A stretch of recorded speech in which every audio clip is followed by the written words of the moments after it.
bapasemela loboko na yo libota echoli pardon salana melele lobaseli loba. Grand merci à vous de nous accueillir chez vous, mesdames, messieurs, surtout vous, abonnés de M2D TV. Là, je vois Daliana Bopé que je salue en passant. Aujourd'hui, nous allons parler des dons et de ministères. C'est tout de suite avec le révérend Emmanuel Kupenza. Il est le pasteur titulaire de l'église CBFC Lissala à Kinshasa, dans la commune de Kassavobo. Bienvenue, pasteur. Bienvenue. Merci, ma soeur. J'accepte votre salutation. Pasteur, dons et ministères. Nous commençons par les dons. C'est quoi un don et comment le détecter? Oui, les gens ne maîtrisent pas. Les dons spirituels sont là pour que nous sachions comment l'Église doit être orientée, comment l'Église doit vivre. Et quand il s'agit de ça, il faut que tous ceux qui sont tout autour de la personne puissent l'encadrer. Et la tâche revient d'abord aux responsables, à l'autorité spirituelle de l'Église. Il doit encadrer tous ceux qui ont des dons spirituels. Parce que parfois, il y a des dérapages. Et notez, il y a quelqu'un qui me dit, non, je ne peux pas accepter la prophétie qui a été dite par une telle sœur parce que je connais qu'il est pécheresse. Mais notez-moi, note ceci, ma sœur. La personne peut être pécheresse. Quelqu'un peut être pécheur. Mais il y a une chose. Il faut l'encadrer. Il faut faire de sorte que cette personne-là soit purifiée, puisse se sanctifier. Ce n'est pas parce que l'eau de la régie des eaux sort avec des scories, avec des saletés, que cela ne vient pas de la régie des eaux. Ce n'est pas que ce n'est pas de l'eau, c'est de l'eau. Mais il faut savoir purifier les canaux.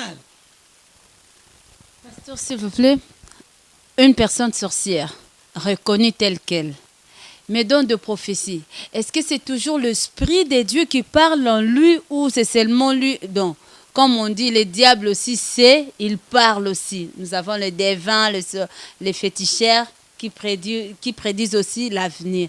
Est-ce que ça, une sorcière, une personne sorcière qu'on reconnaît, tout le monde sait qu'elle est sorcière, mais quand elle prophétise, c'est toujours le Saint-Esprit? Ma soeur, il y a un problème. Vous savez, le diable, c'est un singe de Dieu. Il ne fait que singer ce que Dieu fait. Il n'a jamais créé quelque chose. Il ne fait qu'imiter. Je ne dis pas que toute prophétie, je ne dis pas que tout parlant en langue provient de Dieu. Ce n'est pas ce que je dis. Moi, je dis autre chose. Je suis en train de dire que quelqu'un est un enfant de Dieu, mais qui vit, par exemple, dans un péché. Oui. C'est un enfant de Dieu. Et cette personne-là, le Seigneur, dans sa souveraineté, lui donne un don. Lui fait un don. Ce n'est pas à nous de les juger. Laissons le Seigneur faire son travail. C'est vrai. Vous savez, pour découvrir que la chose vient de Dieu ou ça ne vient pas de Dieu, ce n'est pas dans peu de temps. Il faut prendre du temps. Vous savez, dans les livres des Actes des Apôtres, un jour, Paul a connu un problème. Pourquoi? Chaque fois qu'il passait quelque part, dans un endroit, il y a quelqu'un qui lui disait, il faut écouter ces gens-ci, ils sont des serviteurs de Dieu. C'est chaque fois. Et Paul a écouté, il a cru, je crois, à cela aussi.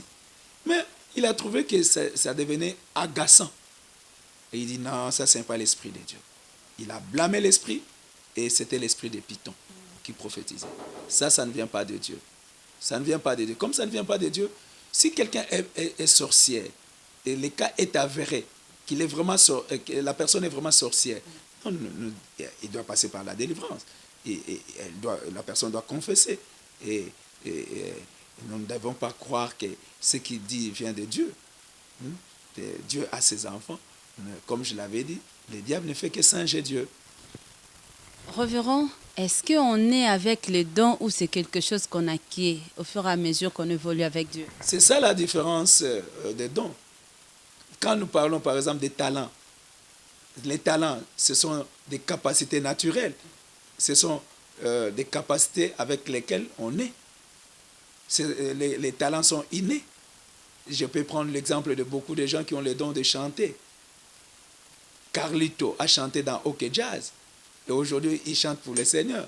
Un talent peut se transformer aussi en un don, si le Seigneur le veut. Mais si le Seigneur ne le veut pas, il y a des gens qui ont chanté et aujourd'hui ne sont pas des adorateurs. Ils sont dans la prédication de la parole de Dieu. Donc Dieu peut transformer un talent en un don surnaturel. Parce que là, maintenant, la personne bénéficie d'une puissance du Saint-Esprit. Et pour répondre à cela, je dirais que les dons spirituels sont différents des talents. Ou, pour mieux dire, je dirais que les dons du Saint-Esprit sont différents de dons naturels. Les dons naturels, c'est ce que j'appelle talent. Et les dons spirituels, c'est ce que j'appelle charisme. Et c'est ce que nous appelons dons surnaturels. Ça vient du Saint-Esprit. Ça ne vient pas d'un homme. Donc on ne naît pas avec. On ne naît pas avec. Même si on pouvait naître avec cette capacité-là de savoir chanter, de savoir faire quelque chose. Mais c'est ça, c'est Dieu qui a donné ça. Quelqu'un, quand il est né avec ça, par exemple, quelqu'un qui sait très bien, je disais chanter, il sait bien parler, ce n'est pas qu'il a les dons de prédication. Non. Les dons spirituels sont donnés à un certain moment par le Saint-Esprit. C'est vraiment l'œuvre du Saint-Esprit. C'est ce que la Bible dit. Si je lis 1 Corinthiens chapitre 12, qu'est-ce que la Bible dit? Voici ce que la Bible dit. Pour ce qui concerne les dons spirituels, je ne veux pas, frères, que vous soyez dans l'ignorance. Vous savez que lorsque vous étiez païens, vous vous laissiez entraîner vers les idoles muettes selon que vous étiez conduits. C'est pourquoi je vous déclare que nul, s'il parle par l'Esprit de Dieu, ne dit Jésus est anathème, et que nul ne peut dire Jésus est le Seigneur si ce n'est par le Saint-Esprit. Donc, dans ce qui concerne les dons spirituels, le Saint-Esprit est au centre.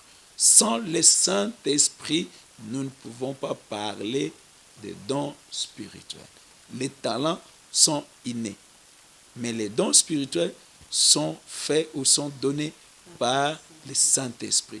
Et d'ailleurs, vous constatez qu'on est en train de dire Saint-Esprit. Donc, il y a la notion de la sanctification. Il y a la notion de la pureté. C'est ça. Et nous en avons combien? Des dons. Oh, les gens se limitent parfois aux dons spirituels qui sont dans 1 Corinthiens. Et d'autres vont même jusque voir ailleurs. Et, nous avons 9 dons. Non, on n'a pas 9 dons. Parce que là où nous parlons, c'est la Bible complète encore, je crois même dans Éphésiens, dans Pierre, tout ça. Notez, ma soeur, il ne faut pas que nous puissions limiter le Saint-Esprit. Paul est en train de parler aux Corinthiens. Il ne parle pas à toutes les églises. Ici, il ne parle pas à l'église de Philippe. Hein? Il parle à l'église de Corinthe. Mais est-ce que, laissez-moi, parce que notre thème, c'est les dons et les ministères. Mais avant qu'il y ait ministère, il faut qu'il y ait un don. On ne peut pas faire un ministère sans don. Mais voici ce que la Bible dit.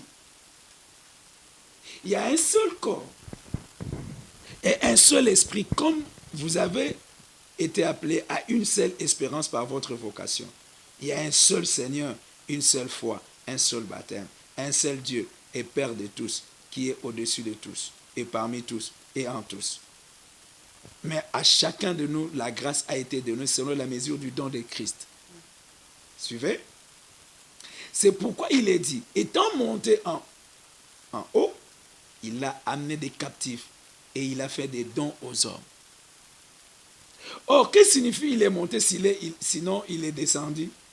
Il est aussi descendu dans les régions inférieures de la terre. Celui qui est descendu, c'est le même qui est monté au-dessus de tous les cieux, afin de remplir toutes choses. Et il a donné les uns comme apôtres, les autres comme prophètes, les autres comme évangélistes, les autres comme pasteurs et docteurs, pour le perfectionnement des saints, en vue de l'œuvre du ministère et de l'édification du corps de Christ.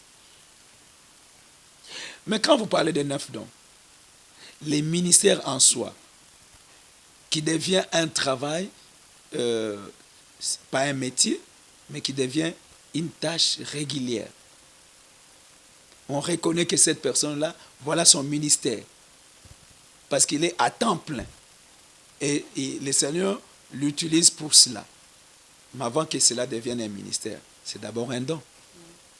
Et si vous voulez vous limiter simplement aux 9 dons qui sont dans 1 Corinthiens, quelle parole! Est-ce que dans 1 Corinthiens, il y a les dons des chants? Non. Mais qu'est-ce que vous direz? Quelqu'un, quand il chante, les âmes sont guéries, les âmes sont délivrées. Ce n'est pas un don? Donc, lorsqu'on dit il y a 9 dons, c'est mal comprendre la Bible. Les gens interprètent les choses qu'ils ne connaissent pas. Il n'y a pas seulement 9 dons. La Bible est pleine de dons. Vous savez, quand vous lisez par exemple l'Ancien Testament, le Seigneur dit, j'ai donné à Betsaïel la capacité de faire tous les ouvrages. Mais ce sont des dons. Et Paul lui-même est en train de dire que lui, il a reçu plus d'un don. Parmi ces dons, qu'est-ce qui vaut plus que les autres? Non, ma soeur, là, je ne répondrai pas à cette question. Il n'y a aucun don qui est au-dessus des autres dons. Nous tous, nous avons reçu les dons auprès de Dieu parce que c'est lui, le Saint-Esprit, qui a trouvé que je donne ça à tel pour l'utilité commune. Il n'y a aucun don qui est au-dessus de notre don. 1 Corinthiens 14, 1 dit, Paul exhorte que, concernant les dons, cherchez à avoir le don, il a cité l'amour, mais beaucoup plus la prophétie. Est-ce que la prophétie vaut plus que tous les autres ou comment? Non, mais les textes que vous faites allusion, ma soeur, recherchez la charité, aspirez aussi aux dons spirituels, mais surtout à celui des prophéties. En effet, celui qui parle en langue ne parle pas aux hommes, mais à Dieu, car personne ne les comprend. Et c'est en esprit qu'il dit c'est des ministères. Celui qui prophétise, au contraire, parle aux hommes, les édifie, les exhorte, les console. Celui qui parle en langue s'édifie lui-même. Celui qui prophétise édifie l'Église. Pourquoi Paul insiste sur la prophétie? Il insiste pour la prophétie parce que quand la prophétie sort, les cœurs sont touchés. Les hommes changent de vie. N'est-ce pas? Ce n'est pas par rapport à la supériorité, mais c'est par rapport à l'utilité. Parce que dans une église où il n'y a pas de prophétie, l'église est malade. Parce que ce sont des mystères de Dieu que la personne dévoile. Et que quand la personne dévoile les mystères de Dieu, Dieu change la personne. Et l'église est édifiée. Ce n'est pas par rapport à la comparaison, mais c'est par rapport à l'utilité. Aujourd'hui, même la parole prêchée, c'est une prophétie. Et d'ailleurs, la prophétie par excellence, c'est la parole de Dieu. Donc, j'aimerais que nous sachions lire la parole de Dieu. Beaucoup de gens tordent l'essence de la parole de Dieu. Et c'est pourquoi la Bible dit qu'il n'y ait pas beaucoup de gens parmi vous qui prêchent. Qu'il n'y ait pas beaucoup de gens qui prêchent la parole de Dieu. Parce que vous serez jugés. Vous serez jugés. Beaucoup de gens aujourd'hui veulent être pasteurs, veulent être qui que ce soit. Je reviens sur cela, ma soeur. Moi, j'ai été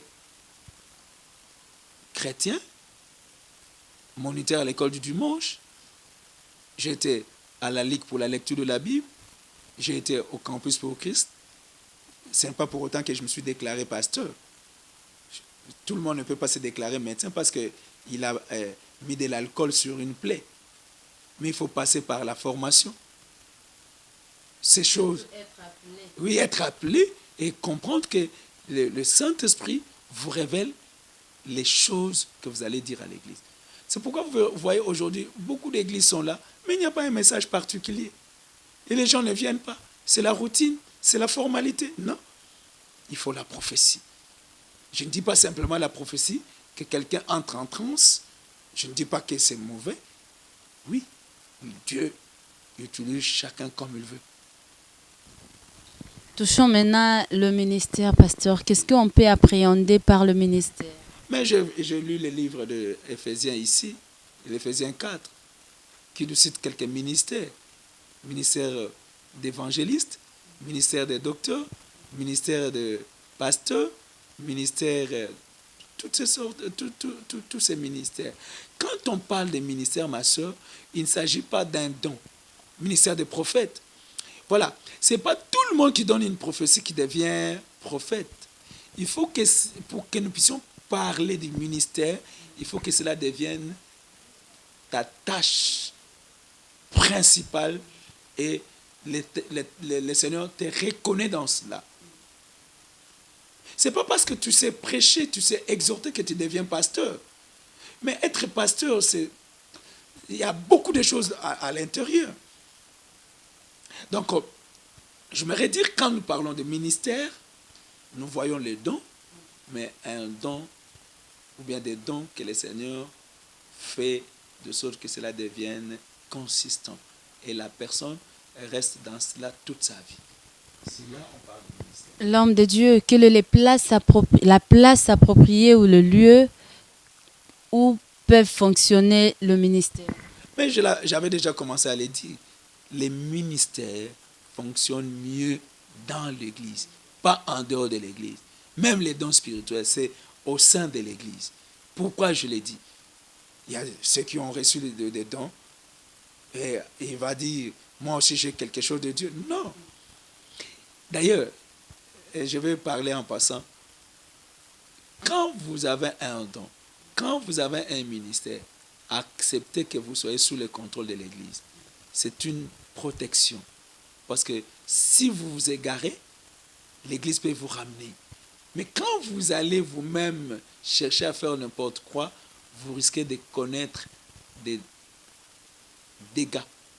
Et c'est pourquoi aujourd'hui, nous trouvons beaucoup d'épaves spirituelles dans le chemin de la foi chrétienne.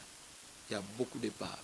Les gens qu'on a cru qu'ils étaient avec le Seigneur, mais aujourd'hui, ils ne sont plus avec le Seigneur. Le Seigneur les a abandonnés il y a longtemps. Et ils croient qu'ils ont la puissance de Dieu. Non. C'est ça. C'est pourquoi quand les Saint-Esprit, pour ne pas dire il se retire, le Saint-Esprit s'éteint, n'est-ce pas? La personne va chercher d'autres béquilles. Et c'est l'occultisme. Non. Nous n'avons pas besoin de l'occultisme.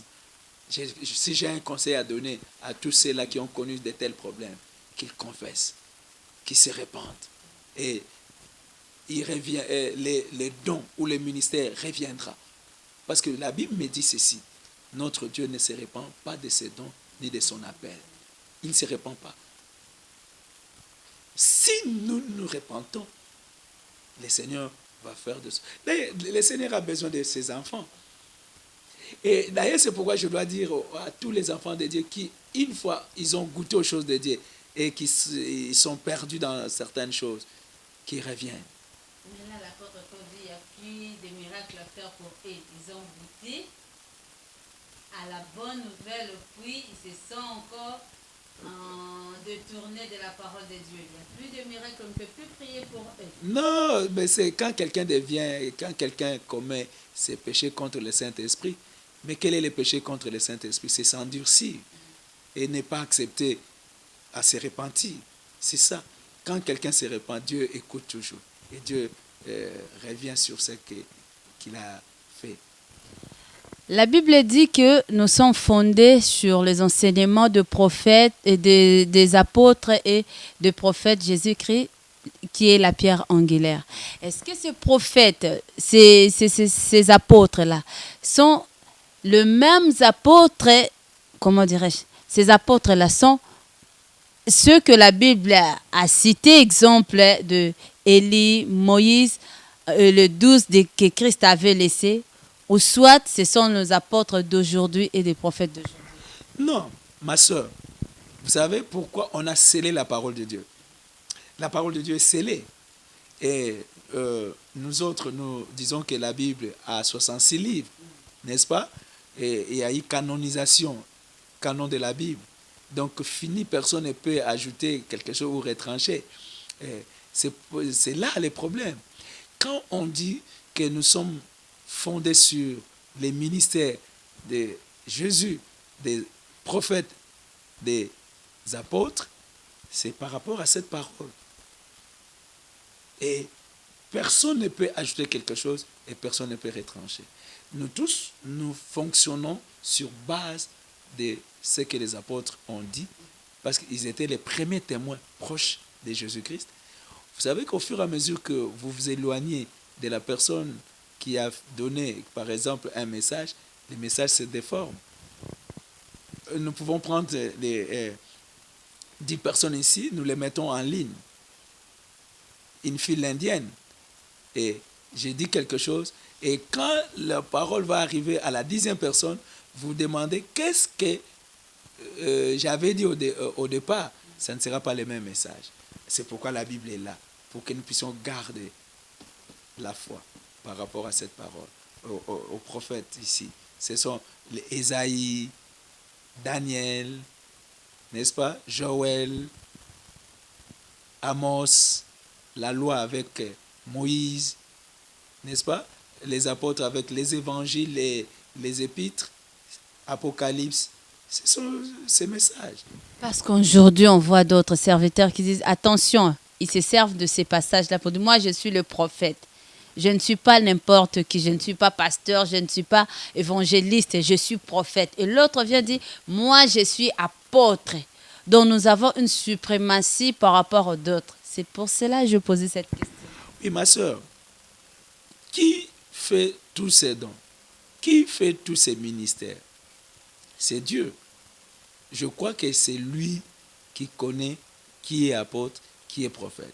Et quand il connaît qui est prophète et qui est prophète, qui est apôtre, il sait pourquoi il l'a placé dans l'église. Ce n'est pas pour qu'il puisse perturber l'église, c'est pour que l'église soit en ordre. Et je crois que nous devons suivre ce que la Bible dit. Même s'il peut dire qu'il est prophète, il est apôtre, bon, s'il confirme, si le frère ou la sœur vit dans le désordre, peut-être il peut prendre cette autorité en tant que père spirituel, mais il ne peut pas prendre la place de Dieu. À chaque fois qu'on parle de ministère, il y a le mariage entre le ministère et puis le sacerdoce. Pourquoi ces mariages? Oui, mais ma soeur, on ne peut pas exercer le sacerdoce sans pour autant avoir un ministère. C'est très important. Et là, peut-être, nous allons revenir sur ça, sur les sacerdoces. Nous allons parler sur même les sacerdoces universels, parce que nous comprenons. Il y a à boire et à manger dans tout cela. Quand nous parlons des sacerdoces, à quoi est-ce que nous faisons allusion? Et quand nous parlons des sacerdoces universels, à quoi nous faisons allusion? Ça, je ne veux pas aborder ça ici comme ça. Il faut que nous puissions revenir là-dessus dans les jours qui viennent. Mais nous ne pouvons pas parler des sacerdoces quand on n'a pas un ministère. Nous sommes arrivés à la fin, révérend. Votre mot de la fin par rapport au sujet et puis vos coordonnées. Ce message est en train d'être donné par rapport aussi à la période, dans le cadre de la liturgie ecclésiastique, les calendriers de l'Église. Nous sommes pendant la période de la Pentecôte. Et la Pentecôte veut que tout ce que Dieu a préparé par rapport à l'Église se manifeste. Je demanderai à tous ceux qui sont dans l'Église de chercher à ce que les dons spirituels fonctionnent, que les ministères fonctionnent. Vous savez, le Seigneur a dit à l'Église, laisse-moi dire, aux 120 qui étaient réunis à la chambre haute, sur la montagne, il leur dit, ne partez pas encore, attendez. Quel est le vrai problème aujourd'hui? Pourquoi l'Église souffre? L'Église, au lieu d'attendre, elle est partie, sans pour autant attendre les dons, les ministères. C'est pourquoi il y a beaucoup de dégâts. Si j'ai un conseil à donner à l'Église, c'est de s'asseoir et d'attendre à ce que le Saint-Esprit leur donne des charismes ou des dons spirituels. Et pour ceux-là que le Seigneur veut utiliser d'une façon permanente, ces dons deviendront des ministères. Et ces ministères vont servir à l'Église et les âmes seront sauvées. Vous avez besoin de mes coordonnées? Je suis le révérend Emmanuel Kupenza Makelele, pasteur titulaire de l'église locale CBFC Lissala, au croisement des avenues Lissala et Gambela, au numéro 45. Je suis là et mes coordonnées téléphoniques, c'est les 0. Plus 243 89 89 66 294 ou 294. Et là, c'est aussi mon numéro de WhatsApp. J'ai un deuxième numéro, c'est le plus 243 81 508 86 46.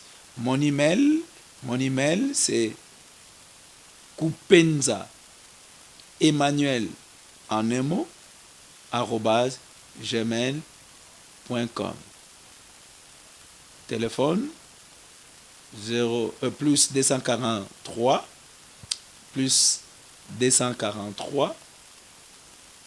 89 89 66 294 ou 294 plus 243 81 508 86 46. Que Dieu vous bénisse. Merci. C'en est complètement fini pour ces numéros. On se retrouve prochainement si Christ ne revenait pas. Et je dis encore merci à Daliana Bopé pour cette marque de confiance. Bye. Et je vous demande de vous abonner encore massivement à MDD TV. Là, vous aurez encore de belles choses, de bons sujets avec de grandes personnes que vous allez aimer. Et ça va encore vous aider à croître, non seulement dans la vie chrétienne, mais même dans la vie sociale. Vous qui êtes déjà abonnés, restez-y pour toujours. Vous ne serez jamais déçus. Bye.